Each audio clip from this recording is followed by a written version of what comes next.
Arif ini dengar seperti ada orang yang muntah.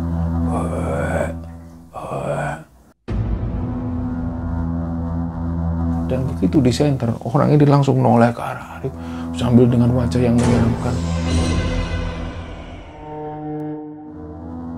Bismillahirrahmanirrahim. Assalamualaikum warahmatullahi wabarakatuh.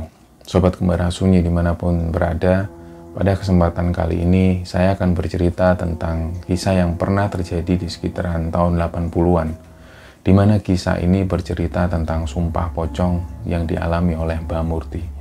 Sebelum masuk ke ceritanya, untuk teman-teman yang belum subscribe, yuk subscribe dulu. Dan untuk teman-teman yang telah mendukung kami sejauh ini, kami ucapkan terima kasih banyak. Semoga Allah yang balas kebaikan teman-teman sekalian.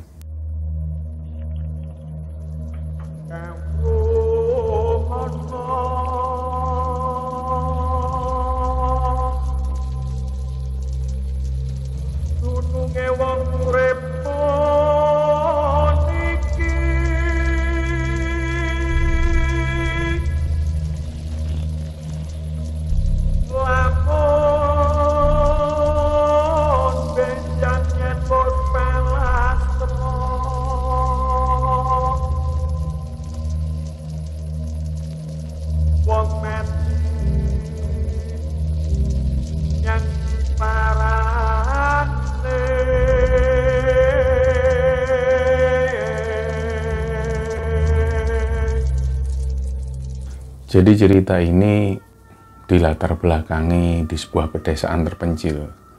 Kejadiannya itu di sekitar tahun 80-an. Jadi yang ngirim cerita ini namanya Pak Arif. Pak Arif sekarang usianya sudah sekitar 50 tahunan. Pak Arif sendiri cerita di tahun 80-an itu beliau masih duduk di bangku SMP. Nah, jadi desanya ini memang sangat terpencil sekali dan jauh dari pusat kota. Kalau kita mau ke desanya, kita ini harus melewati hutan-hutan yang sangat lebat sekali, dan warga di sana itu setiap kali keluar rumah itu selalu bawa senjata tajam karena masih banyak hewan-hewan buas itu yang berkeliaran. Nah, seperti layaknya orang dulu, kalau ada orang yang punya kemampuan, misalnya bantu orang yang mau melahirkan, itu mereka disebut dukun beranak. Kalau ada orang yang punya keahlian mijit atau sesuatu, mereka dipanggil oleh orang-orang sebagai dukun pijat. Jadi banyak orang-orang ini yang punya keahlian khusus dipanggil dengan sebutan dukun.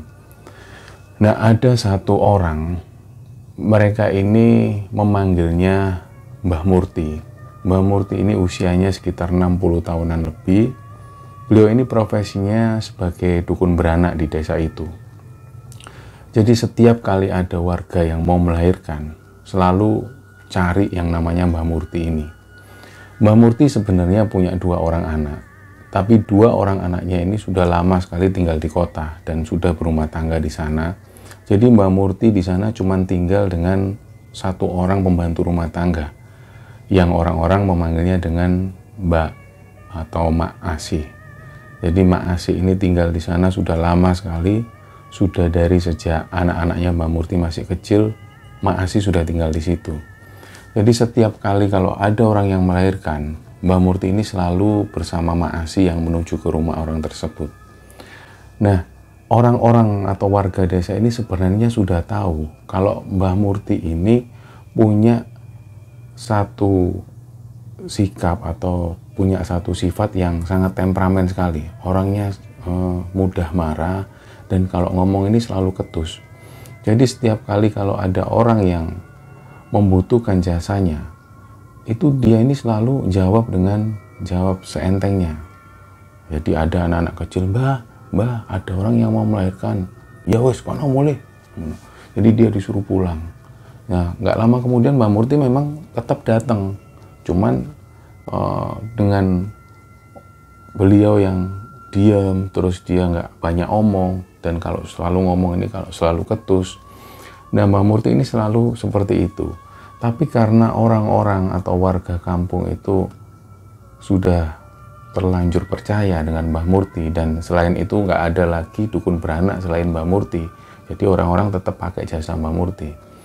Nah, sampai berlangsung sekitar beberapa tahun kemudian, ada satu kejadian di mana waktu itu Pak Arif ini yang masih duduk di bangku SMP, kebetulan di belakang rumah Pak Arif itu ada satu sungai yang luas sekali.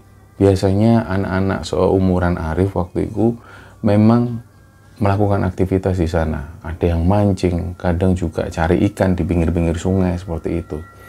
Nah, pada satu hari itu entah apa yang terjadi, tapi ada satu orang teman dari Arif ini yang tiba-tiba hilang.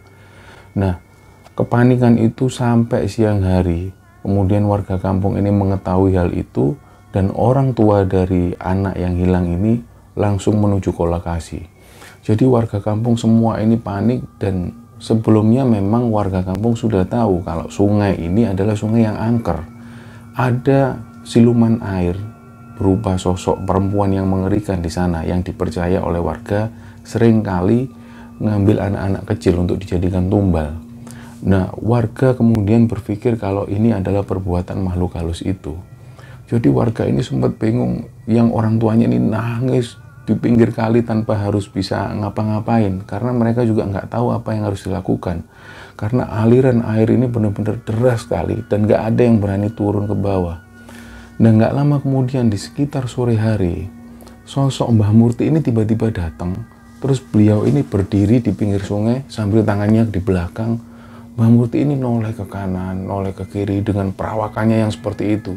Dengan wajah yang judes, dia noleh kanan kiri. Awalnya warga kampung yang melakukan pencarian di situ nggak tahu kalau ada sosok Mbah Murti di situ. Nah, tiba-tiba ada satu orang yang tahu, loh itu Mbah Murti ngapain kok di situ? Jadi Mbah Murti diem sambil tangannya ke belakang, noleh kanan, noleh kiri. Nggak lama kemudian ada yang menghampiri Mbah Murti. Loh Mbah, lapo kok nang gini? Lah Mbah Murti cuma diem sambil bilang, wes, kon nang tuku kain mori, gawa mrene kain mori nih.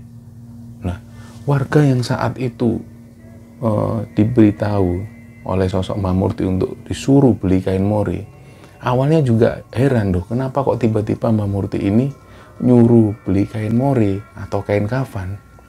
Tapi karena kondisi yang panik, akhirnya warga ini nuruti perintah dari Mbah Murti itu. Cepet-cepetan mereka pergi beli kain mori. Sekitar setengah jam kemudian, salah satu warga ini bawa kain mori. Mbah Murti bilang, udah sini, udah kain mori ini diikat sama tali. Terus Mbah Murti ini ngelempar kain mori itu ke tengah-tengah sungai seperti orang yang menjala ikan. Wah, dilempar seperti itu dan ditarik seperti orang yang menjala ikan. Jadi warga ini cuma bisa melihat, karena selama ini warga ini tahunya Mbah Murti adalah seorang dukun beranak. Tapi apa yang dilakukan Mbah Murti pada waktu itu cukup membuat orang-orang ini bingung, karena nggak pernah sebelum-sebelumnya dilakukan oleh Mbah Murti. Nah, kedua kalinya Mbah Murti ini ngelempar kain kafan itu ke tengah sungai, terus ditarik lagi seperti orang yang jala ikan. Sampai ketiga kalinya ketika Mbah Murti ngelempar kain kafan itu di tengah sungai, dan begitu ditarik ada seperti sesuatu yang tertempel di kain tersebut. Dan begitu ditarik sampai di pinggir sungai, ternyata yang ditarik Mbah Murti itu adalah mayat anak yang hilang itu. Nah, seketika itu juga warga ini langsung menangis histeris karena ngelihat jenazah anak ini sudah membiru dan sudah sangat busuk sekali. Begitu ditarik, Mbah Murti ya seperti itu aja, langsung meninggalkan lokasi, pulang kembali ke rumah. Dan orang tua korban itu masih nangis di situ tanpa tahu kalau Mbah Murti sudah pulang. Baru ketika selesai anak kecil ini dimakamkan, prosesi pemakaman selesai, barulah mereka sadar kalau mereka belum mengucapkan terima kasih ke Mbah Murti. Jadi perlakuan Mbah Murti pada waktu itu jadi omongan warga desa. Karena selama ini warga desa cuma tahu Mbah Murti ini seorang dukun beranak, nggak pernah melakukan hal-hal yang seperti itu. Jadi orang tua korban ini mendatangi Mbah Murti. Memang rencananya orang tua korban ini mau mengucapkan terima kasih pada Mbah Murti karena telah menolong, membantu menemukan anaknya yang hilang itu. Tapi ternyata Maasi, pembantu dari Mbah Murti waktu itu bilang, mohon maaf Mbah Murti lagi nggak enak badan, sudah nanti saya sampaikan gitu. Akhirnya orang tua korban ini pulang kembali ke rumah, dan waktu pun berjalan, dan selesai atau ketika anak ini selesai dikuburkan, sejak itu juga Mbah Murti ini nggak lagi mau menerima jasa untuk membantu proses kelahiran anak. Jadi Mbah Murti lebih sering terlihat di rumah dan nggak pernah keluar. Tapi saat itu juga ada desas-desus warga kalau Mbah Murti ini melakukan praktek pesugihan dan juga praktek santet. Jadi banyak orang yang datang ke rumah Mbah Murti yang umumnya mereka ini adalah orang kaya. Umumnya mereka ini pakai mobil, dan begitu turun dari mobil orang-orang ini penampilannya mewah dan masuk ke rumah Mbah Murti. Sekitar 1 atau 1,5 jam mereka keluar kembali pulang. Hal itu berlangsung terus, jadi kadang seminggu sekali, kadang 2 minggu sekali ada orang yang datang ke rumah Mbah Murti dan semuanya rata-rata menggunakan mobil. Dan pada waktu itu memang kalau ada orang yang menaiki mobil memang tergolong orang yang berkecukupan atau orang yang kaya. Jadi warga desa itu sempat ada desas-desus dari warga desa kalau Mbah Murti ini dukun santet, tapi warga sendiri juga nggak bisa membuktikan. Nah, waktu pun berjalan sampai 2 tahun berjalan, Mbah Murti nggak lagi mau menerima proses pelahiran anak atau membantu proses pelahiran anak. Jadi Mbah Murti ini hanya diam di rumah seperti itu dan hanya menerima tamu. Ketika ada orang yang tanya, waktu itu ada orang yang kebetulan ketemu dengan Mak Asih di pasar. Orang ini tanya ke Mak Asih, "Mak, Mbah Murti kenapa kok tidak pernah keluar? Dan kenapa kok sering banyak tamu ke rumahnya? Katanya warga itu Mbah Murti sekarang jadi dukun santet ya." Lah, Mak Asih waktu itu sempat kaget karena ada orang yang tanya seperti itu. Loh, enggak, kalau orang-orang yang ke rumah Mbah Murti itu mereka konsultasi, ada yang konsultasi bisnisnya, ada yang konsultasi rumah tangga. Nggak bener itu kalau yang ngomong Mbah Murti tukang santet itu nggak bener. Nah, Mak Asih ini langsung cepet-cepetan balik pulang dan seolah-olah menghindari obrolan itu. Dan sampai satu ketika bapaknya Arif ini yang ngirim cerita ini namanya Pak Suko. Pak Suko itu memang sehari-hari pergi ke ladang karena Pak Suko itu punya satu ladang yang ditanami tumbuh-tumbuhan seperti pisang, ada juga jagung dan lain-lainnya. Waktu itu ada di satu hari Pak Suko ini mengalami konflik dengan tetangganya yang namanya Pak Bejo. Karena Pak Bejo ini juga punya ladang persis di sebelahnya Pak Suko. Waktu itu Pak Bejo ini bilang, "Wes pokoknya nek wit pisang iki gak segera mbok geser, kowe bakal tahu akibatnya," gitu. Jadi pada waktu itu Arif yang masih SMP ngelihat perseteruan antara ayahnya dengan Pak Bejo itu. Jadi Pak Bejo itu sempat bilang, "Pokoknya kalau pohon pisang ini nggak kamu geser ke sebelah kanan, yang merupakan ini tanahku, nanti kamu bakal tahu akibatnya." Jadi Pak Bejo ini mengklaim bahwa ayahnya Arif itu menggeser tanah milik Pak Bejo. Nah, padahal pengakuan dari Pak Suko ini bilang kalau sebelum Pak Bejo beli tanah di sebelahnya itu, Pak Suko ini sudah lama tinggal di situ, sudah lama mengelola lahannya, dan pohon pisang ini memang ditata rapi sedemikian rupa untuk menjadi batas tanahnya. Dan itu sudah lama terjadi. Tapi ketika Pak Bejo beli tanah di dekat situ, Pak Bejo ini mengaku kalau Pak Suko ini menggeser pohon pisangnya. Jadi seolah-olah merebut lahan dari Pak Bejo. Disitulah Pak Suko ini cuma bisa diam. Jadi Arif yang waktu itu melihat perseteruan ayahnya nggak bisa ngapa-ngapain, cuma diem. Nah, kejadian itu terus lagi terulang. Jadi hampir tiap hari, hampir tiap siang ketika Pak Suko ketemu dengan Pak Bejo ini selalu mengancam Pak Arif seperti itu. Nah, seminggu setelah itu, ternyata Pak Suko ini badannya nggak enak, dia ngerasa sakit yang luar biasa. Jadi di bagian perut itu dipegang. Pak Suko ini kesakitan, aduh, jadi hampir seluruh isi rumah ini dengar teriakan sakit dari Pak Suko. Waktu itu Arif yang masih SMP, dia ini juga bingung, ini kalau dibawa ke rumah sakit juga kami biayanya juga nggak ada, tapi kalau mau dibawa ke dukun juga kita nggak tahu sakitnya apa. Jadi waktu itu Arif mengemukakan itu masih bingung, apalagi ibunya cuma bisa nangis di situ melihat bapaknya yang sakit. Dan anehnya Pak Suko itu mengalami sakit ketika menjelang maghrib, selalu ketika menjelang maghrib. Pertama-tama itu kepalanya sakit, seperti dipukul oleh sesuatu. Pak Suko ini megang kepalanya seperti ini, dia ngerasakan sakit yang luar biasa. Terus nggak lama kemudian turun ke bagian perut. Terus Pak Suko itu pegang perutnya seperti ini.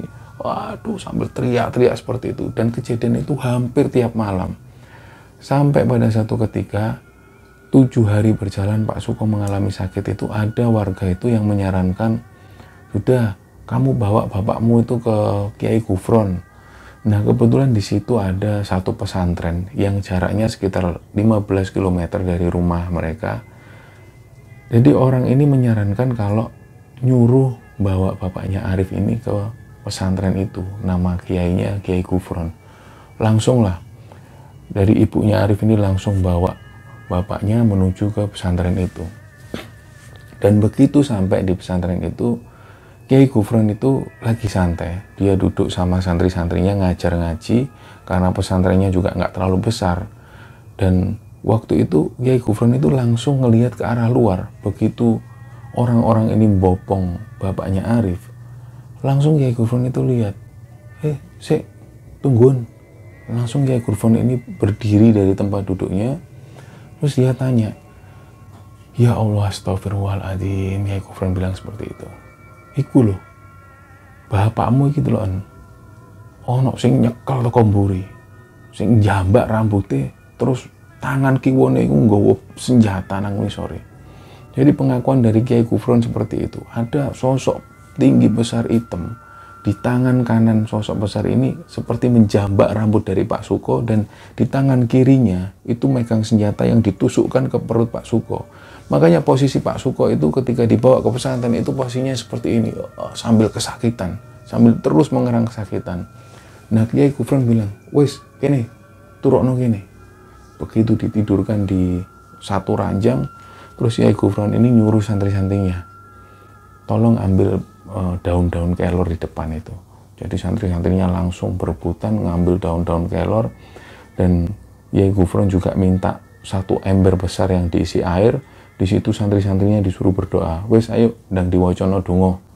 Begitu dibacakan doa, terus daun-daun dari kelor ini dicelupkan di air, terus dipukul-pukulkan di seluruh bagian tubuhnya Pak Suko. Dari mulai kaki, paha, perut, sampai kepala dipukulkan semua.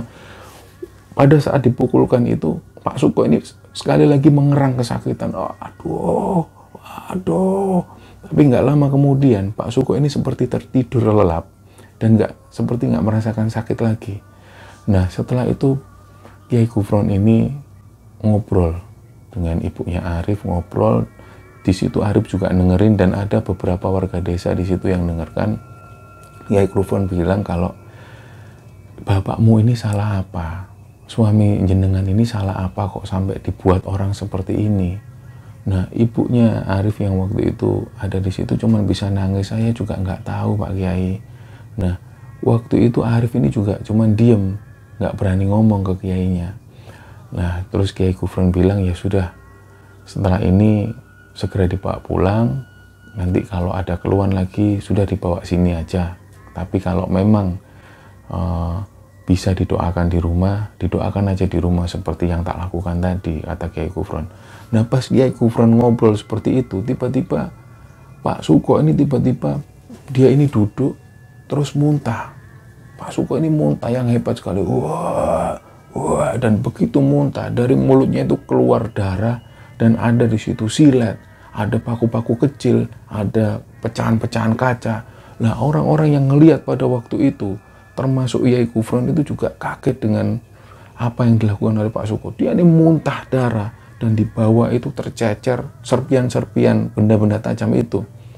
Nah, setelah itu Pak Kiai Gufron itu coba mendoakan lagi, dan Kiai Gufron bilang, dah insya Allah ini barang-barangnya sudah keluar semua, sudah diikhlaskan bapaknya, diikhlaskan apapun yang terjadi, ikhlas.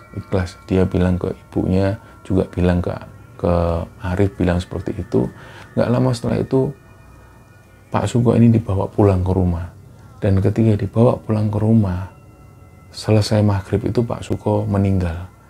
Nah, disitulah Arif ini shock, dan ternyata apa yang dikatakan Yai Gufron untuk ikhlas itu ternyata itu. Ternyata Pak Suko ini meninggal, dan awalnya warga itu sempat nggak mau mencari tahu siapa yang membuat Pak Suko seperti ini. Jadi setelah prosesi pemakaman selesai, barulah 3 hari kemudian setelah meninggalnya Pak Suko, barulah warga ini mulai desas-desus lagi. Kira-kira siapa yang melakukan perbuatan ini ke Pak Suko? Kok sampai tega, nyantet? Nah, akhirnya Arif itu di sela-sela hari itu dia cerita ke ibunya, "Bu, sebenarnya Bapak itu dulu sempat tengkar sama Pak Bejo urusan tanah yang di ladang kita itu. Loh, kok kamu nggak bilang ke ibu?" "Ya, aku mau cerita, takut Bu, soalnya nggak mau terjadi apa-apa sama Bapak." Nah, kemudian dikorek lagi oleh ibunya Arif. "Gimana ceritanya Nak? Cerita Nak, cerita. Ibu kasihan sama Bapak sampai meninggal dengan cara seperti itu." Nah, Arif cerita kalau Pak Bejo ini sering ngancam, "Awas kalau kamu terus seperti ini, kamu bakal tahu akibatnya." Nah, dari situlah kemudian ibunya Arif ini berpendapat kalau yang ngirim teluh, yang ngirim santet ini adalah Pak Bejo. Nah, nggak lama setelah itu langsung ibunya Arif ini cerita ke warga. Kebetulan ibunya Arif ini juga kenal dengan kepala desa. Di situ kepala desa memproses dan langsung mendatangi rumah Pak Bejo untuk klarifikasi. Begitu Pak Bejo ini ditanya, "Pak Bejo, apa benar melakukan perbuatan ini ke Pak Suko?" Karena Pak Suko ini meninggalnya nggak wajar. Dari mulutnya itu keluar benda-benda tajam dan keluar darah yang sangat banyak sekali. Jadi Pak Bejo itu awalnya mengelak. "Loh, kenapa kok nuduh saya? Saya ini salah apa? Kok kenapa tiba-tiba nuduh saya?" Akhirnya di situ Arif ini bilang, "Saya sering lihat kok Bapak sering bertengkar sama Bapak saya masalah tanah, dan Pak Bejo kan sering ngancam Bapak saya. Pasti Bapak yang nyantet Bapakku kan." Gitu. Nah, Pak Bejo di situ ditekan oleh warga, akhirnya Pak Bejo ngaku. Jadi sampai-sampai ini Pak Bejo ini sujud di depan kepala desa, sujud di depan istrinya Pak Suko, karena dia ini ngakui perbuatannya kalau dia yang menyantet bapaknya Arif. Nah, kemudian warga ini tanya lagi, "Siapa tukang santetnya? Siapa? Warga sini atau warga desa lain? Jangan sampai yang melakukan itu warga desa sini ya. Bisa kita usir itu tukang santet itu." Nah, Pak Bejo yang didesak terus-menerus akhirnya bilang, yang jadi tukang santetnya itu Mbah Murti. Nah, di situ warga ini kaget. "Duh, Mbah Murti, ternyata selama ini dia ini tukang santet." Akhirnya setelah itu langsung warga ini berbondong-bondong menuju ke rumah Mbah Murti. Jadi rumah Mbah Murti itu memang selalu tertutup. Beliau ini kalau keluar, Mbah Murti ini keluar jarang sekali. Dan kalau keluar, Mbah Murti ini senengannya duduk di atas kursi goyang di depan rumah sambil nginang. Kebiasaan orang Jawa itu yang nginang makan daun sirih dan kadang juga nyusur. Jadi di depan rumah sambil duduk di kursi goyang. Kalau ada tetangga yang lewat atau nyapa beliau ini tetap diam. Jadi seolah-olah cuek. Orangnya memang seperti itu, ketus. Nah, pas waktu warga ini datang ke rumah Mbah Murti ini tertutup. Jadi orang-orang teriak, "Woi, Mbah Murti keluar, Mbah Murti, woi keluar." Jadi sudah ada warga ini yang sudah melempar sesuatu, tapi Pak Kepala Desa coba menenangkan. "Wih, jangan pakai kekerasan, udah tenang." Nggak lama kemudian yang keluar ini Mak Asih, pembantunya itu. Mak Asih bilang, "Ada apa ya Bapak-bapak? Mbah Murti mana? Dia ini tukang santet, dia sudah nyantet Pak Suko. Jangan ada tukang santet di desa ini. Kalau nggak pengen mati, jangan ada tukang santet di desa ini. Suruh keluar Mbak Murti." Lah, Mak Asih ini jelasin, "Mohon maaf, Mbak Murti ini lagi nggak enak badan. Sudah 3 hari ini nggak bisa bangun dari tempat tidur." "Walah, sudah, pokoknya suruh keluar. Pokoknya kalau nggak mau keluar, dibakar rumah ini." Jadi suasana waktu itu benar-benar tegang. Dan Mak Asih cuma bilang, sekali lagi Mak Asih bilang, "Mbak Murti ini nggak bisa bangun Pak dari ranjangnya. Mbak Murti ini sakit, cuma bisa di tempat tidur." Ya, warga nggak percaya. "Wis, biarin kami masuk.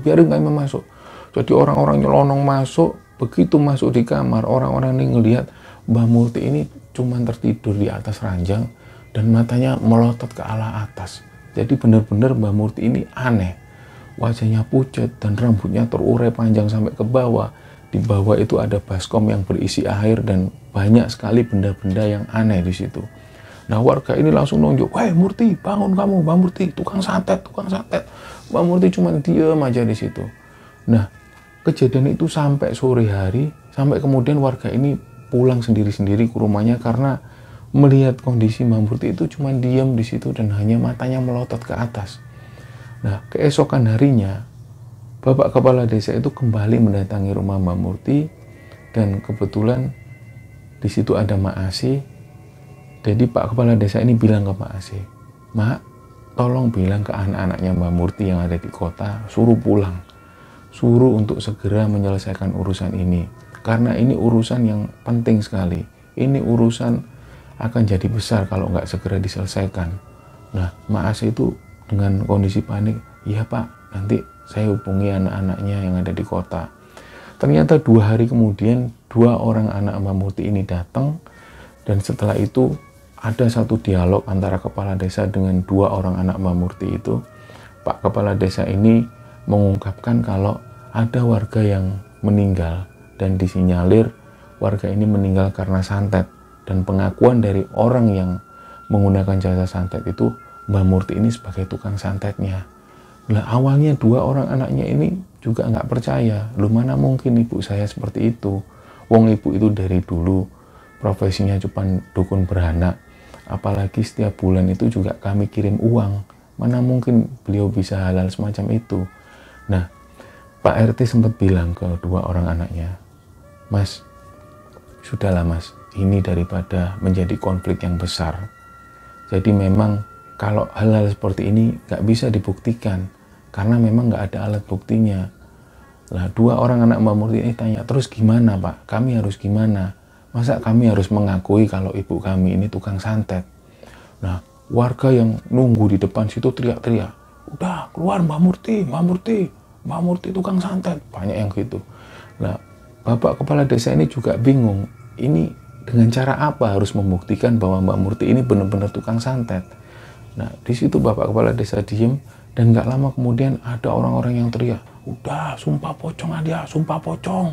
Nah, warga desa kemudian kompak, "Sumpah pocong, sumpah pocong." Nah, Bapak Kepala Desa terus dengar kata-kata dari warga sumpah pocong.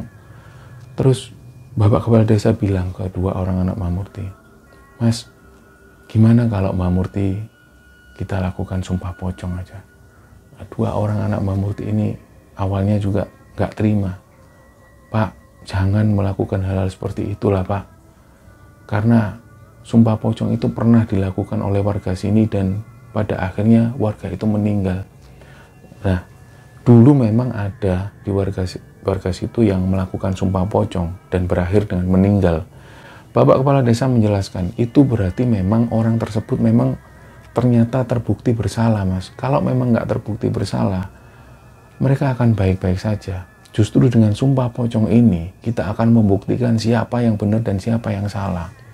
Nah, setelah mikir nggak lama kemudian, sudahlah, daripada terus terjadi konflik seperti ini, ya sudah Pak, harus gimana kita? Gini mas, besok kita lakukan prosesi sumpah pocong itu. Dari keluarga yang menuduh bahwa Mbah Murti ini tukang santet, itu akan ada perwakilan, dan Mbah Murti juga menjadi perwakilan orang yang dituduh. Nah, begitu keesokan harinya warga ini mendengar besok ada ritual sumpah pocong.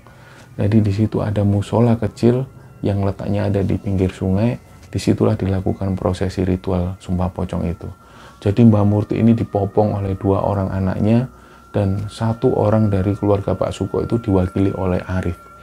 Jadi Arif di situ datang, dan prosesi pertama dilakukan. Ada orang yang paham tentang hal ini membacakan tentang syarat-syaratnya, membacakan tentang ritual-ritualnya seperti apa. Begitu selesai orang-orang membaca doa, dan Arif ini dibawa di satu tempat dan Mbah Murti juga dibawa di satu tempat. Mereka dimandikan seperti layaknya jenazah yang akan dikafani, itu harus dimandikan lebih dulu. Mereka dimandikan secara bersih dan kemudian ditutup dengan kain kafan. Jadi setelah ditutup dengan kain kafan, mereka disejajarkan, disitulah mereka membacakan sumpah.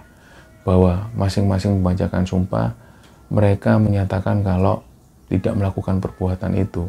Dan dari pihak dari Arif itu menyatakan kalau mereka ini dengan sadar menyatakan bahwa Mbah Murti lah yang melakukan santet ini. Dan kalau itu tidak terjadi, kalau itu ternyata salah, maka mereka siap melakukan atau siap mengalami resikonya dengan adanya penyakit maupun bahkan terjadinya kematian. Nah, setelah proses ritual sumpah pocong itu selesai, seluruh warga ini mengaminkan doa-doa yang dibacakan oleh satu orang itu. Mereka semua mengaminkan dan ritual ini pun selesai. Hari-hari pun berjalan, ternyata Mbah Murti ini masih juga kedatangan tamu. Jadi ada tamu yang datang ke rumah Mbah Murti yang tergolong orang kaya itu. Ternyata hari-hari pun berlalu dan warga desa ini mulai menanyakan tentang sumpah pocong ini benar atau enggak. Karena dari dua orang yang melakukan sumpah pocong itu enggak terjadi apa-apa. Mereka hidup seperti biasa.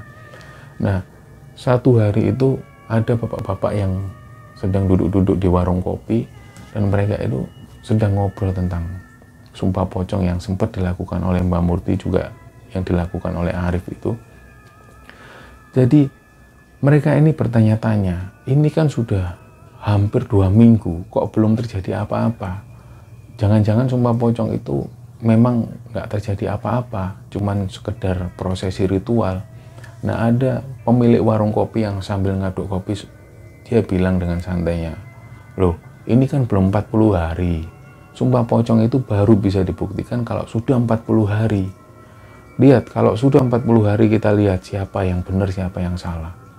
Loh, emang gitu ya? Iya, tunggu aja 40 hari. Ternyata begitu 40 hari, warga ini melihat kondisi keluarga Arif itu biasa-biasa saja. Arif sempat sekolah seperti biasa. Tapi warga ini melihat Mbah Murti ini nggak keluar rumah. Jadi di situ yang terlihat Mak Asih yang cuman keluar rumah dengan kondisi yang terburu-buru ke pasar, kemudian pulang lagi. Tapi warga ini nggak melihat kondisi Mbah Murti seperti apa. Nah, sampai satu ketika kepala desa ini sengaja mendatangi rumah Mbah Murti, rencana untuk menanyakan gimana kondisi Mbah Murti, apa baik-baik saja. Ternyata begitu bapak kepala desa ini sampai di depan pekarangan rumah Mbah Murti, itu dengar suara Mbah Murti itu yang teriak-teriak, seperti menahan sakit. Lah, waktu itu bapak kepala desa langsung cepet-cepetan ngetuk rumah Mbah Murti, dan yang keluar Mak Asih itu kaget karena bapak kepala desa datang. Ada apa ya Pak? Kondisi Mbah Murti gimana? Lah, Pak kepala desa ini tetap mendengar suara Mbah Murti yang teriak-teriak seperti itu. Kesakitan seperti itu. Bapak kepala desa ini coba memastikan, Mak, ayo Mak dibawa ke rumah sakit aja. Dihubungi anak-anaknya yang di kota itu. Kasihan Mbah Murti teriak-teriak seperti itu. Walah Pak, ya pasti anak-anaknya nggak mau Pak. Setelah kejadian sumpah pocong itu, anak-anaknya bilang kalau sudah nggak mau lagi ngurusi Mbah Murti. Karena anak-anaknya sendiri yakin kalau Mbah Murti itu tukang santet. Jadi anak-anaknya nggak bakal mau Pak. Ya Mbah Murti itu terus teriak-teriak seperti itu. Nah, ya udah, tunggu sini ya Mak. Tak panggil warga desa, tak panggil biar tak suruh ke sini. Jadi bapak kepala desa ini manggil warga desa, ayo ke rumah Mbah Murti. Nah, begitu warga ini masuk, karena Mak Asih ini sudah nggak bisa menghalangi warga yang begitu banyaknya masuk dan ngelihat kondisi Mbah Murti itu ternyata wajahnya semua ini bentol-bentol seperti borok dan mengeluarkan nanah dan baunya benar-benar busuk sekali. Begitu orang-orang sampai di depan kamar Mbah Murti ini sudah nggak kuat, orang-orang ada yang muntah, ada yang nggak berani masuk karena benar-benar baunya busuk sekali. Dan ada orang yang menutup dengan kain masuk ke kamar Mbah Murti, ngelihat kondisinya benar-benar dari wajah sampai badan sampai di kaki itu semua benar-benar ada bentol-bentol borok dan mengeluarkan nanah. Bahkan beberapa ada cacing-cacing kecil yang berkeliaran di situ. Begitu orang-orang ngelihat kondisi Mbah Murti, orang-orang nggak berani mendekat.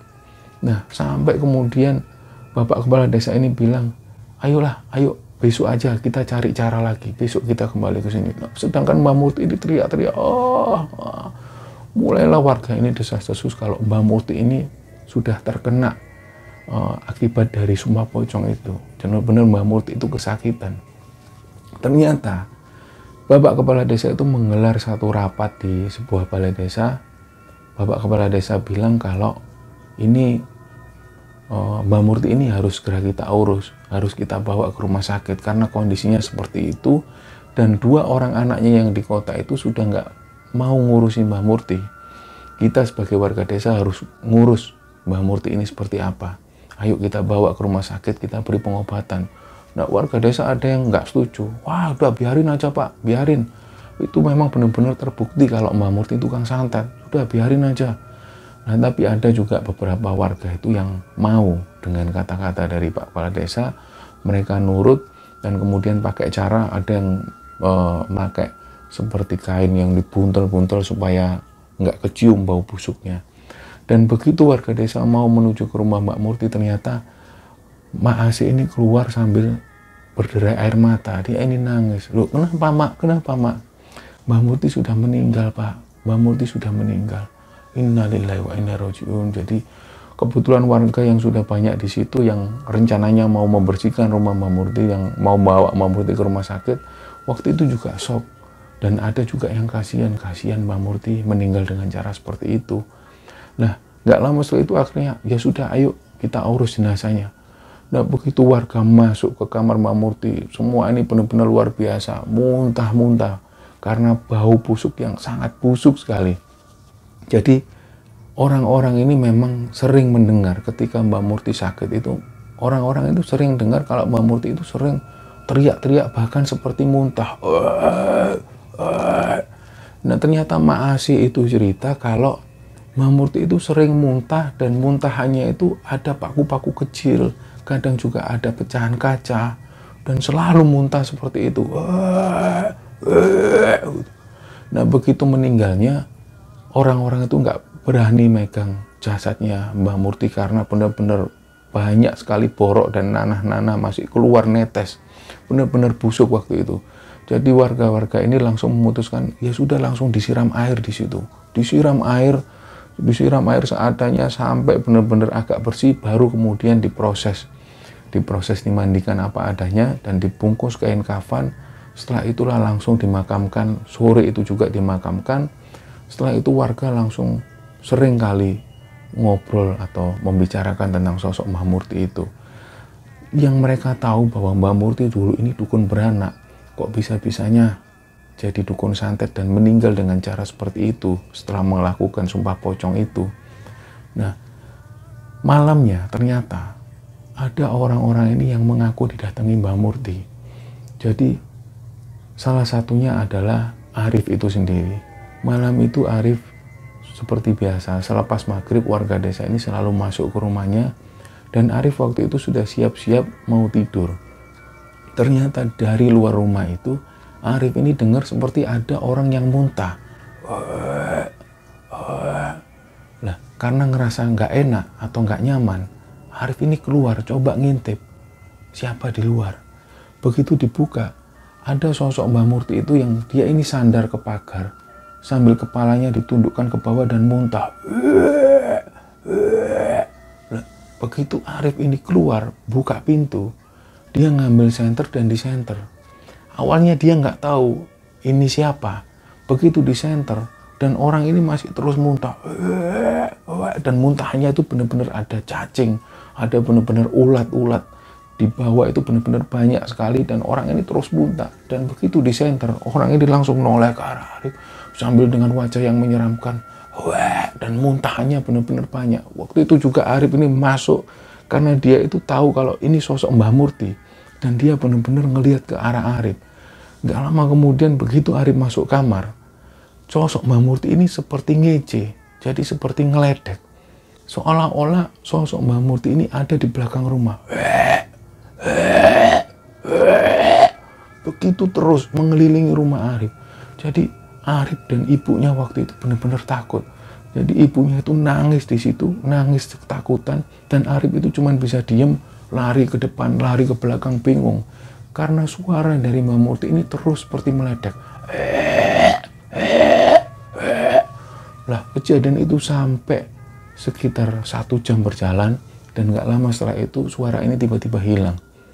Ternyata ibunya Arif itu keesokan harinya cerita ke Mak Asih yang merupakan pembantu dari Mbah Murti itu. Ibunya Arif cerita kalau kenapa kok sosok Mbah Murti ini datang ke rumahku dan dengan suara yang seperti itu, dengan perilaku yang seperti itu. Kami itu heran awalnya. Tapi kenapa kok bisa Mbah Murti ini gentayangan seperti itu?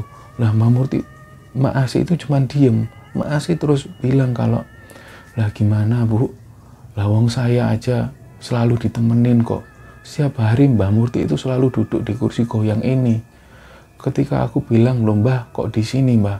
Terus Mbah Murti itu ngelihat aku sambil melotot matanya. Dia itu kayak marah gitu. Sampai sekarang ketika selesai dimakamkan itu Mbah Murti itu ya sering datang ke sini.